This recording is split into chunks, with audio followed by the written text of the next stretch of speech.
నమస్కారం. కుంతీదేవి శూరసేన మహారాజు మరీచల పుత్రిక. కుంతిభోజుని యొక్క పెంపుడు కుమార్తె. ఈమె అసలు పేరు పృథ.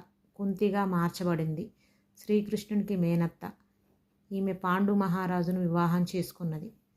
తన చిన్నతనంలో దుర్వాస మహర్షికి చేసిన సేవలకు మెచ్చి దుర్వాసుడు ఆమెకు ఏ దేవుడు కావాలంటే ఆ దేవుడు ప్రత్యక్షమవుతాడని వరం ఇచ్చాడు. తెలిసి తెలియని వయసులో ఉదయించిన సూర్యుని గమనించి ముగ్ధురాలై సూర్యుని రమ్మని ఆహ్వానించింది. కానీ దాని ఫలితం ఎలా ఉంటుందో ఆమెకు తెలియదు. సూర్యుడు ఆమె ఆహ్వానాన్ని మన్నించి వచ్చి ఆమెకు ఒక కుమారుణ్ణి ప్రసాదించి వెళ్తాడు. ఆ కుమారుణ్ణి పెళ్లిగాక ముందు పొందినటువంటి ఆ కుమారుణ్ణి ఏం చేసుకోవాలో తెలియని పరిస్థితిలో అతన్ని నదిలో వదిలేస్తుంది. ఆ తదనంతర కాలంలో కూడా ఆ కుమారుని కోసం ఆమె దుఃఖిస్తుంది.